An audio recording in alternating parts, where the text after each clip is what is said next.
Amém. Queridos, a minha saudação é com a paz do Senhor.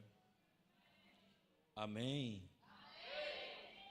Louvo a Deus pela oportunidade a mim dada.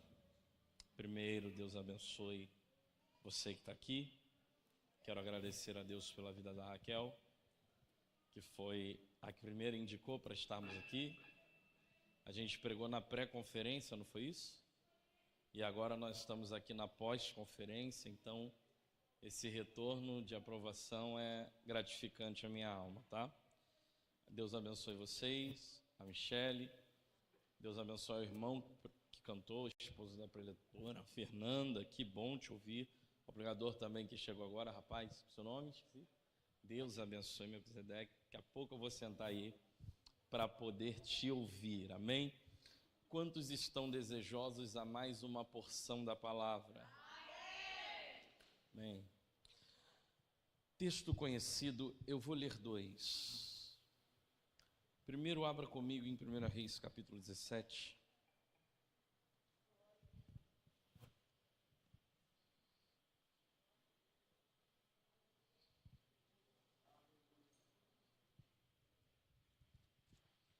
Texto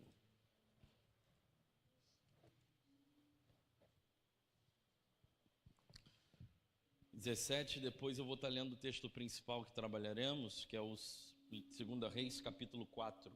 Texto muito conhecido. 1 Reis, eu vou pedir para segurar só um pouquinho, por favor.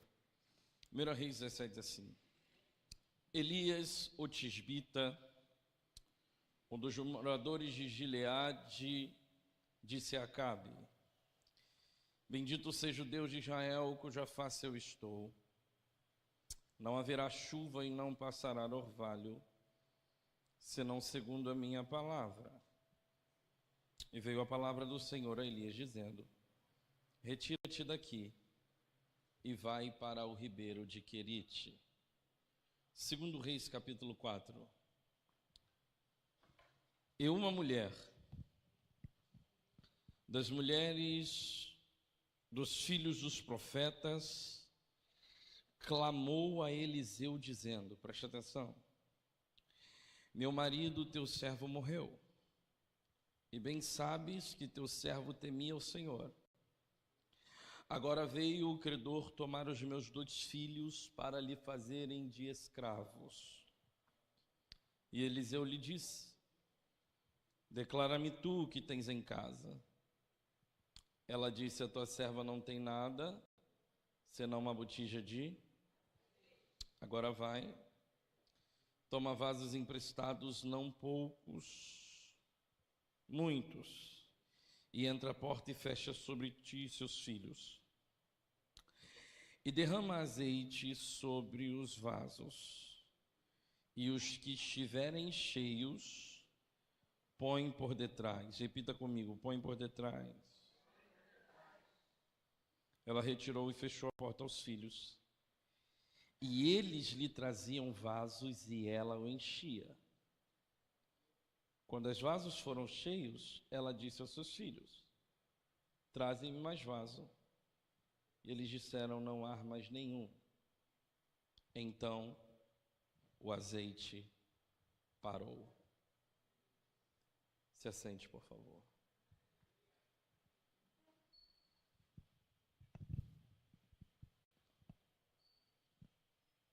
Queridos, quem me ouve, diga amém. Não se fala da árvore chamada Eliseu sem lembrar da raiz chamada Elias. Porque o resultado da árvore chamada Eliseu nada mais é do que um reflexo da raiz chamada Elias.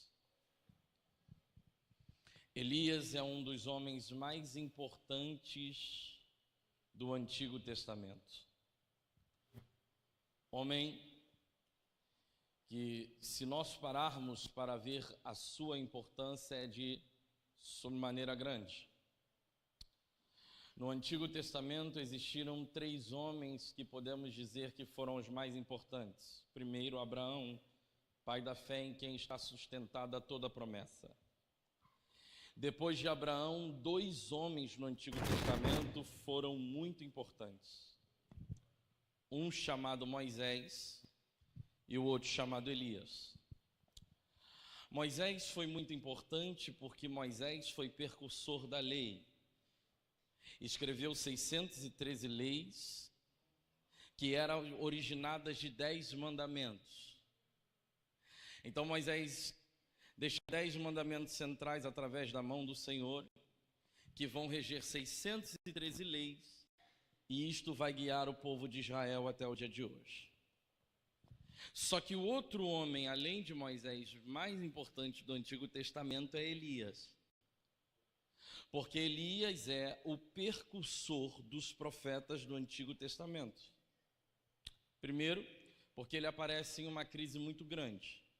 Elias aparece quando Acabe, que casou com Jezabel, traz todos os deuses estranhos para dentro de Israel. E quando Elias ora e fogo cai do céu e o Senhor responde à oração de Elias, a crise em Israel é resolvida, porque Baal é impactado pelo Deus Supremo. Todas as vezes que Israel passa em crise, eles lembram de Elias, porque lembram que foi Elias que resolveu o problema quando Baal estava de pé. Quer uma prova? Quando Jesus estava falando o seu ministério, na época que os romanos governavam, Jesus disse: quem diz os homens que eu sou? Disseram: uns dizem que tu és o Elias que havia de vir. Porque toda vez que Israel estava ao impacto do ministério, eles lembravam de Elias. Então Moisés é precursor da lei. E Elias é importante porque é precursor dos profetas. Quando Jesus vai no Monte da Transfiguração, quem aparece do lado dele? Moisés e... Por que Moisés e Elias? Porque um é da lei e o outro é dos profetas. E em Cristo se cumpre a lei e os... É por isso que eles aparecem na Transfiguração. Quando o ministério de Elias aparece, ele aparece se apresentando a Acabe, onde você leu comigo, no capítulo 17. E quando ele se apresenta a Acabe, o que a gente lê e todo mundo conhece é o que Elias diz. Ele diz assim: bendito seja o Senhor cuja face eu estou, não haverá chuva e não passará orvalho segundo a minha? Segundo a minha? Só que você já leu o texto direito? O texto não começa assim. O texto não começa com Elias exercendo o seu ministério. Olha como começa o texto. O texto diz assim: era Elias o tisbita, um dos moradores de Gileade. Aí o texto diz que ele se apresenta a Acabe e diz: não haverá chuva. Então o texto não começa com o ministério de Elias. O texto começa com a raiz dele. Ele era tisbita, um dos moradores de Gilé.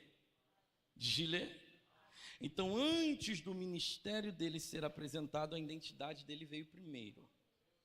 Porque Deus não nos expõe ao nosso ministério sem primeiro expor nossas raízes. Não é sobre o quanto Deus quer te usar, é o quanto o seu caráter é aprovado para isso. Deus não expõe o ministério de Elias primeiro expõe da onde ele veio. Porque ministério sem identidade é fracasso. Quando Elias para, ele diz assim: segundo a minha palavra não haverá chuva. Mas antes disso ele diz: Acabe, bendito seja o Senhor, cuja face eu estou. Aí depois ele diz: Fernanda, não haverá chuva e não passará orvalho.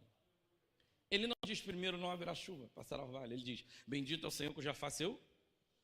Quando Elias diz bendito é o Senhor cuja face eu estou, ele está revelando a intimidade.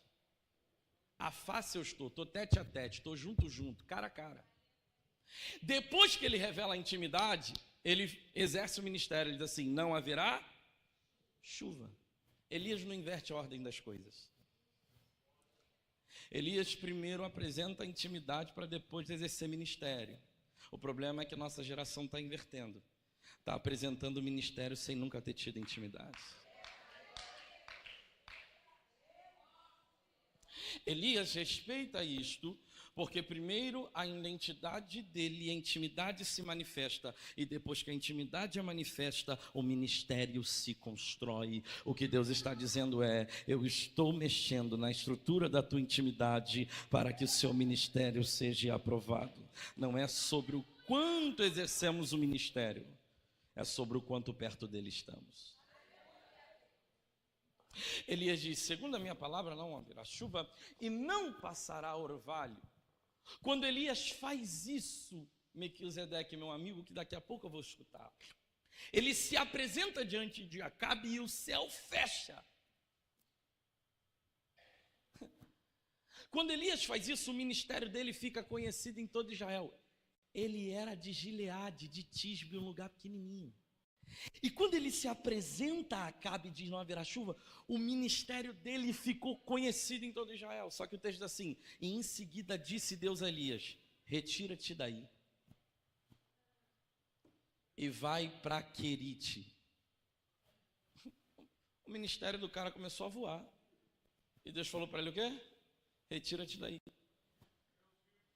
Porque todo profeta tem que ter a sensibilidade do lugar que não lhe cabe mais.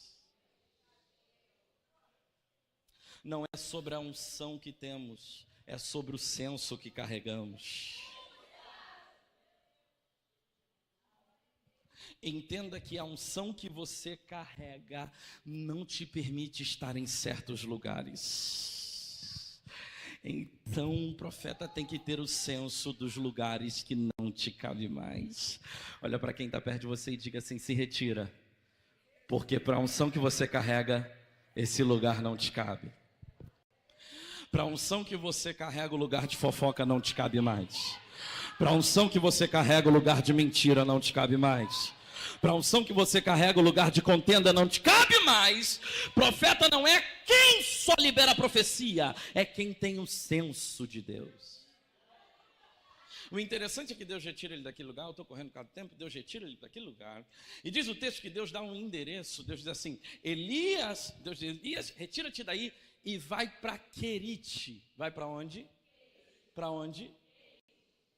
A palavra Querite no seu original significa lugar do corte na medida certa. Lugar do corte o quê? Quem é Elias, Raquel? Elias está falando assim, ó: bendito seja o Senhor cuja face eu estou. Estou tete a tete. Estou junto. Segundo a minha palavra, não vai haver chuva. Aí Deus olha para ele e diz: Elias, querido, lugar do corte na medida. Sabe o que Deus está dizendo, Elias? Você está dizendo que está tete a tete comigo. Você está profetizando. E tudo está parando. Mas ainda não está na minha medida.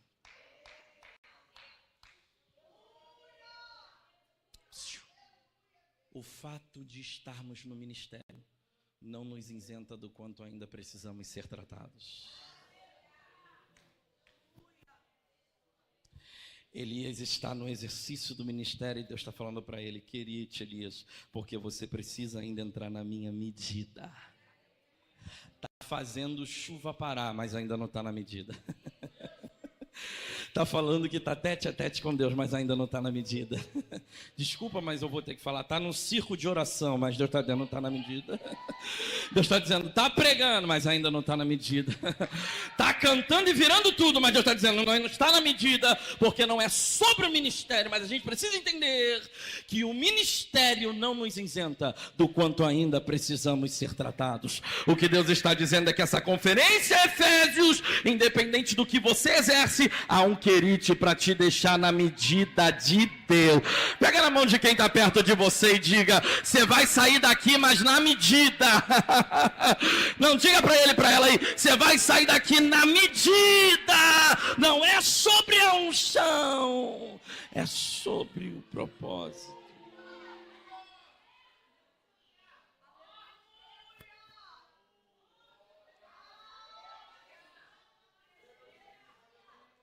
Eu sinto a presença de Deus.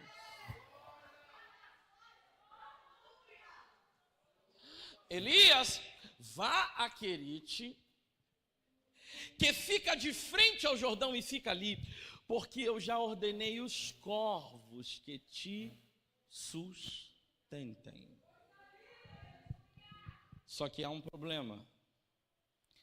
Melquisedeque, a gente conhece e sabe que em Êxodo e Levítico, no capítulo 11, está dizendo que corvo é animal impuro. Então, pela lei, corvo é animal impuro. Elias conhecia a lei. Sendo profeta, como é que Deus ia mandar corvo que é impuro para alimentar ele? Não fecha a conta? Deus tinha que mandar qualquer outro animal, menos o corvo, que o corvo é impuro. Então a antiga tradição rabínica dizia que os corvos vinham trazendo pão e carne, deixava no Querite e Elias ficava distante por causa da lei. Os corvos deixavam pão e carne e iam embora. Quando os corvos iam embora, Elias se aproximava do pão e da carne. Conviver com o corvo é necessário. Se contaminar com ele é uma opção. Eu vou repetir isso aqui. Conviver com os corvos é necessário. Se contaminar com eles é opção. Elias convive com o corvo porque foi necessário para a comida, mas ele não chega perto e quebra a lei. Diga para quem está perto de você, conviver com o corvo é necessário. Se sujar com ele é opção. Deus está dizendo, eu não te dou direito por conviver no meio do corvo de se tornar impuro como eles. Viva no meio da fofoca, mas você não é fofoqueiro. Vive no meio da mentira, mas você não é mentiroso. Vive no meio da prostituição, mas você não é prostituto. Profeta tem que entender os limites de Deus dentro do processo. Ele está no processo, estando com Deus, mas não quebra os limites. Teu processo tem limite. Deus está dizendo, então fica nele. Porque no limite de Deus... Entenda, Deus diz, Deus bota ele no Querite, eu já corro para o capítulo 4, no Querite de frente ao Jordão. E isso quebra toda a nossa magnitude da grandeza de Deus. Porque o Jordão, ele oscilava, às vezes era um rio limpo e um rio sujo. E no tempo de Elias, pela serra que estava alta, ele estava um rio limpo. Deus, em vez de mandar ele para o Querite, não podia mandar ele logo para o Jordão. Querite é um pequeno ribeiro, o Jordão é grande. E a gente está acostumado com Deus grande, com Deus da providência maravilhosa. Meu Deus é grande, vai, mas não, Deus bota ele no Querite. E o texto diz assim, que está de frente para o Jordão. Então ele está aqui vendo o Jordão, mas não pode ir para lá. Porque processo às vezes é isso. É a gente estar de frente para o que deseja, não podendo ter.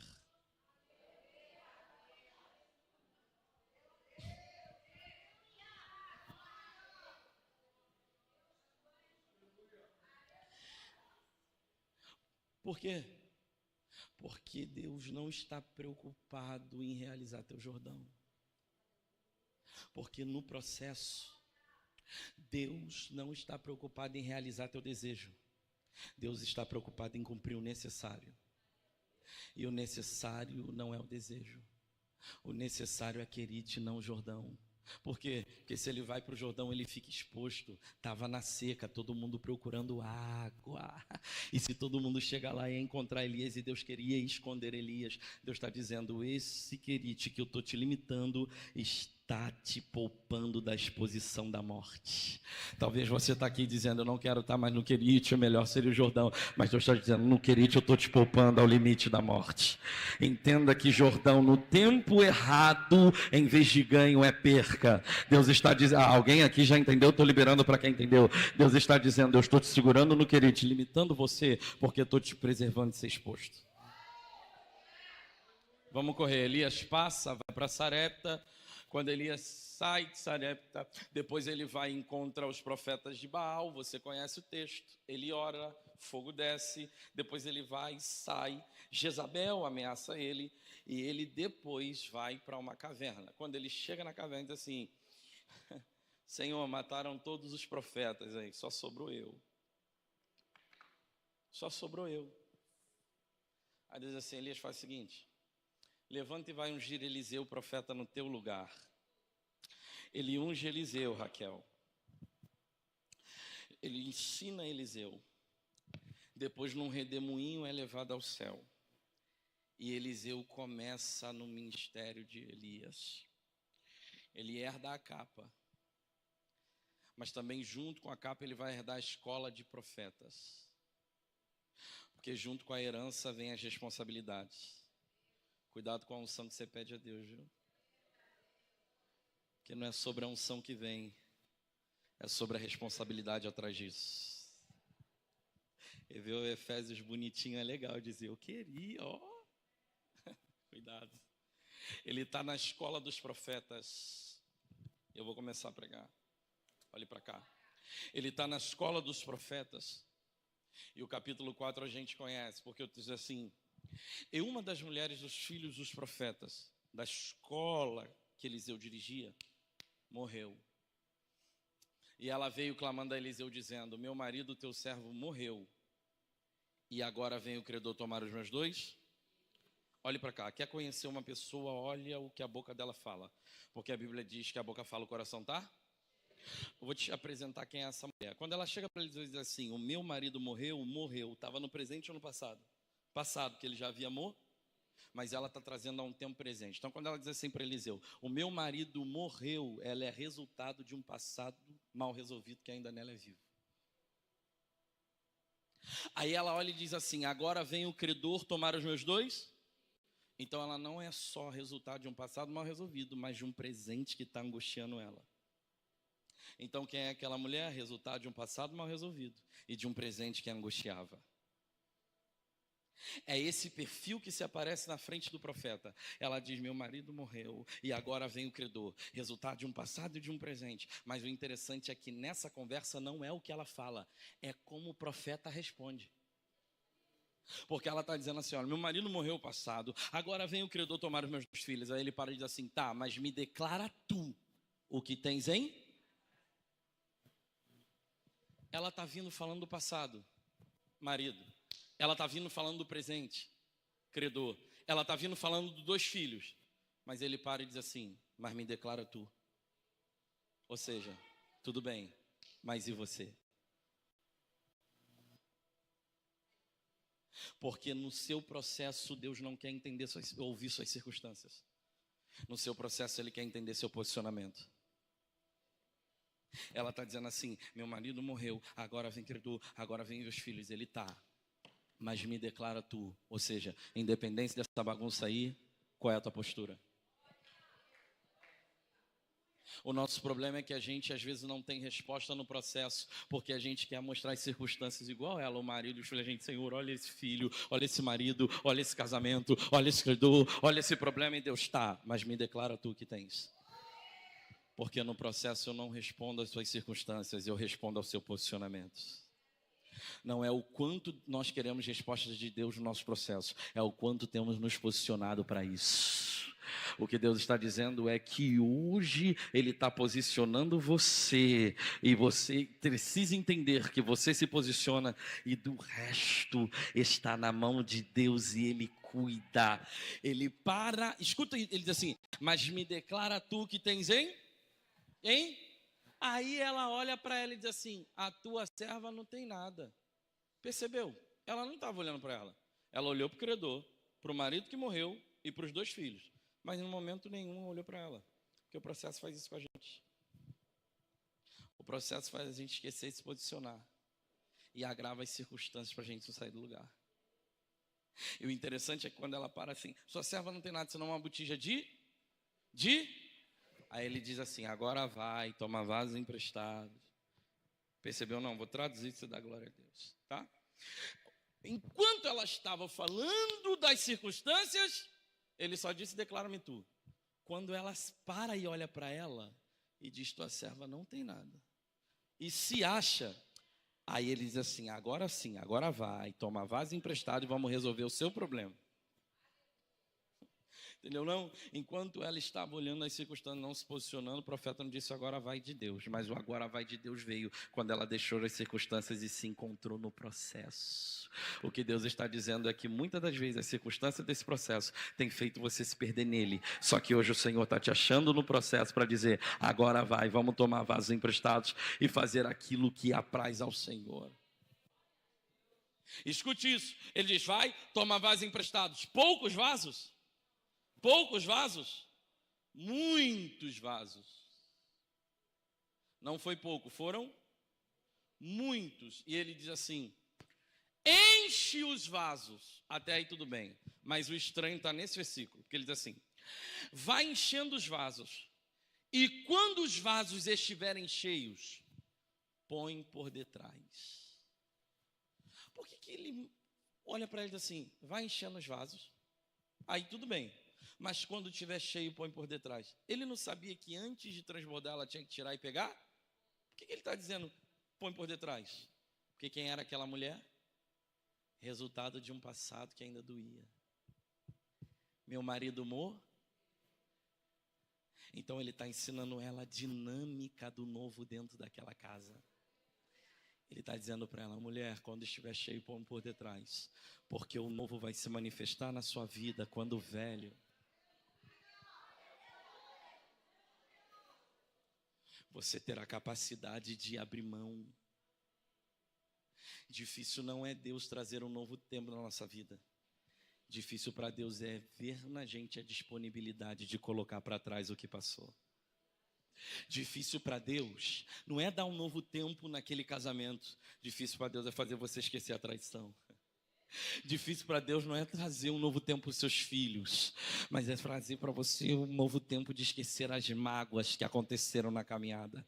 O que Eliseu está ensinando para ela é, a mulher, o novo tem, mas a disponibilidade do novo se manifestar está no quanto você está disposta a abrir mão do passado. Ah, você não está entendendo essa palavra? Recebe comigo, pega na mão de quem está perto de você, por favor, diga, o novo de Deus vai se manifestar.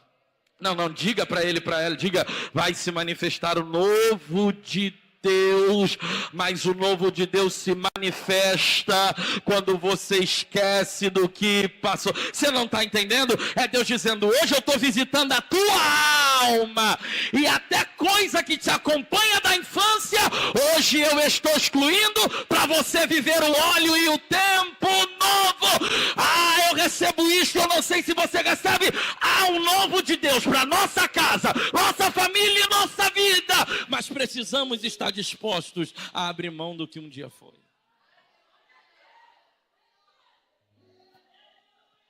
Diga, no processo da minha casa. Não, diga, Deus está tomando a frente. Perceba que Eliseu não só trata do problema, ele vai tratar da casa dela inteira. Porque ele diz assim, toma você e os seus filhos e fecha a. Então dentro daquela casa foi um trabalho completo. Deus não só tocou na mulher, mas também atingiu os filhos. E como é que Deus atingiu os filhos? Trazendo uma dinâmica muito grande. O texto diz assim, que os filhos foram envolvidos no processo. Porque olha o que o texto diz. De modo que eles traziam vasos e ela os enchia. Não. Preste atenção. De modo que eles lhe traziam vaso e ela os... Perceba que ela só está enchendo os vasos. Ela só está gerando azeite. Porque os filhos estão trazendo o quê? Então ela está gerando azeite porque os filhos estão trazendo?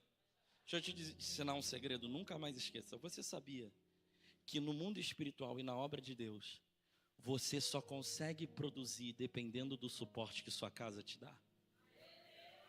É por isso que quando você converte e está na obra, o diabo segura eles no mundo. Porque ele sabe que segurando eles no mundo, você fica ilimitado na produção. É igual Faraó, Faraó não quis deixar o povo sair do Egito. Não, lê o texto. Faraó fez uma proposta a Moisés, ele disse assim, vai com os homens, mas deixa aqui as mulheres e as crianças. Por quê? Porque vocês vão lá, mas vão precisar voltar, ou seja, o azeite fica limitado. Só que diz o texto, que Moisés olhou e disse assim, nenhuma unha fica...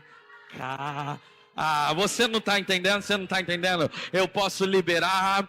Você já estava cansada no processo. É anos e anos produzindo e não tendo suporte. Só que Deus diz, isso acaba hoje. Porque enquanto tu está aqui, eu estou indo lá na tua casa. Estou desamarrando os teus. Ai meu Deus, eu estou sentindo a presença aqui. Pega na mão de quem está perto de você e diga, se prepara. Ah, não, diga, se prepara. O mover vai ser tão grande que o suporte que faltava na tua casa vai chegar. Paz e...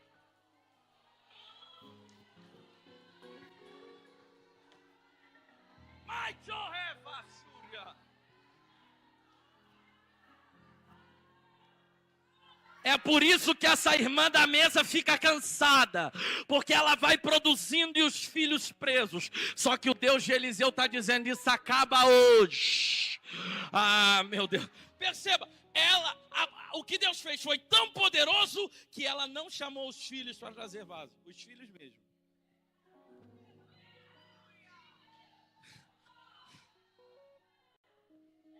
Pegavam os vasos e lê. Não entendeu? Deus está dizendo, você não está entendendo o que eu estou fazendo na sua casa. Diga para alguém, você não vai fazer mais força. Não, diga, você não vai fazer mais força. Se prepara que tu não vai precisar chamar não.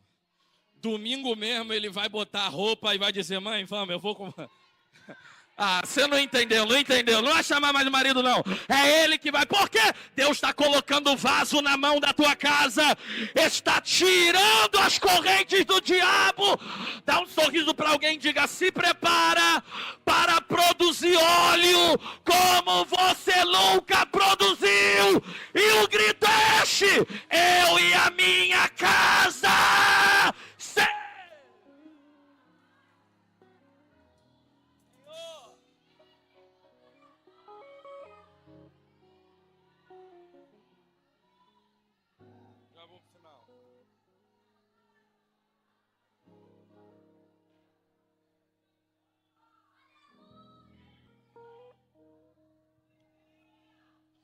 Olha para essa mulher e diga, chega de ser limitada. Ah, você não está entendendo o que Deus está fazendo.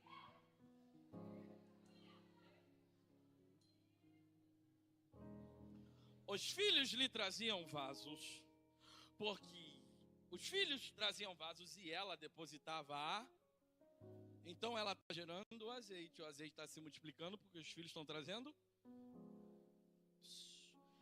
Mas por que os filhos estão tendo a alegria de trazer vaso? Porque está vendo uma mãe que gera Quando os filhos trazem vaso e ela pega para gerar azeite, acontece o que aqui? Proxime. Porque o óleo faz isso. Ele quebra no ambiente familiar toda a distância. Jesus, eu vou liberar porque o céu está mandando eu liberar. É Deus dizendo para você, entenda, o óleo vai fazer o que você nunca fez com argumentos.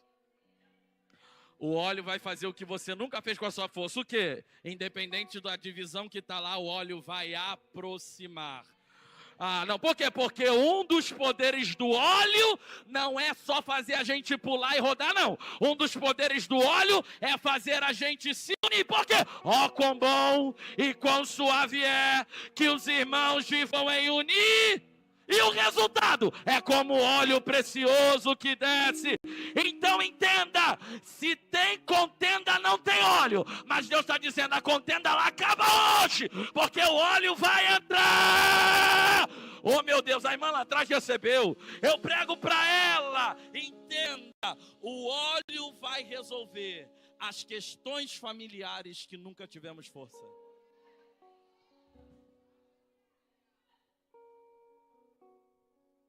Eles estão trazendo vasos.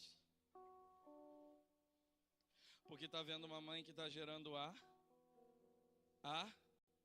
Agora o glória vai acabar, eu tenho que falar.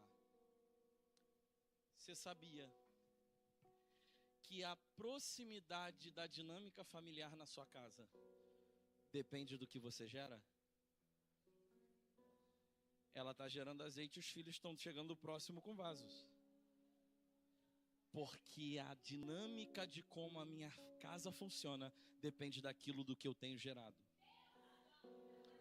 Vai ser difícil, mas aí quer dizer, Senhor, eu não entendo. Cada um de um lado, uma divisão aqui em casa, Deus está gerando o quê? Em vez de óleo, gera problema. Eu me sinto tão sozinha, claro, em vez de óleo, gera... hoje eu não estou com paciência. Não vem encher meu saco hoje não. Não vem romper os limites da paciência. Aí a casa está dividida, está dizendo assim, Senhor, tira a contenda daqui de dentro. Eu disse, se eu tirar a contenda, vou ter que tirar você. Porque a dinâmica de como funciona a harmonia familiar está dependendo do que você tem gerado. Você não está entendendo? Vou liberar para você dar uma glória melhor. É Deus dizendo, eu estou trabalhando tanto em você, que eu vou fazer você gerar a doçura que você nem tem paciência mais. Você não está entendendo? É Deus dizendo, hoje até a paciência está indo embora contigo. Porque esta casa vai viver, não a divisão, mas a harmonia de Deus e a glória dele. Quem recebe esta palavra, glorifique a Deus. Entenda, a tua postura é que faz a dinâmica da casa. Ela termina tudo. E o estranho do texto é que ela volta para o profeta. Lucas, por que o estranho do texto é que ela volta para o profeta? Porque é difícil. É difícil porque o texto diz que o profeta diz assim para ela, Melquisedeque: vai, toma vasos emprestados. Poucos vasos? Muitos. Fecha a porta sobre ti e seus filhos e derrama azeite nos vasos. Depois que ela volta, ele diz: vai, vende, paga a dívida e vivei do resto. Ele não poderia ter falado isso de uma só vez? Por que ela teve que voltar lá? Ele tinha que ter falado de uma só vez só. Vai, toma vaso emprestado, fecha a porta sobre seus filhos, deita azeite nos vasos. Se estiver cheio, vai, vende, paga a dívida. Não. Ele só diz, só vai até onde os vasos são cheios. E por que ele para? Para ela voltar. E por que ele não fala tudo de uma vez? Porque quando ela volta da segunda vez é diferente da primeira. Na primeira vez que ela foi, quem era ela? Meu marido morreu, um passado ruim. Agora vem o credor, um presente bagunçado. Mas na segunda vez que ela vai, ela só olha e diz, obedeci. Aí ele diz assim, então agora é fácil. Vai, vende, paga a dívida e vivei do. Então Deus primeiro não estava resolvendo o problema dela. Primeiro Deus estava resolvendo ela. Diga para o seu irmão, difícil para Deus não é resolver seus problemas. Diga, difícil para Deus é te resolver.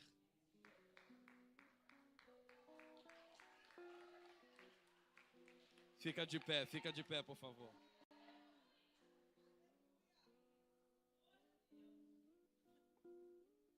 Quando ela para, ele diz, vai, vende, paga a dívida e vivei do. Resolver um problema simples. Mas por que ele só fala da segunda? Porque da segunda vez que ela voltou, ela já não era a mesma mulher da primeira vez. O processo muda, não é quando o profeta fala, eis que eu te digo. O processo só muda quando Deus não enxerga a mesma pessoa. Como da primeira e da segunda Deus não enxergou a mesma pessoa, Deus diz, agora resolver é fácil. Vai lá, vende tudo, paga a dívida e vive do resto. Deus está dizendo, neste processo eu não estou te matando. Nesse processo eu estou te resolvendo. Amém.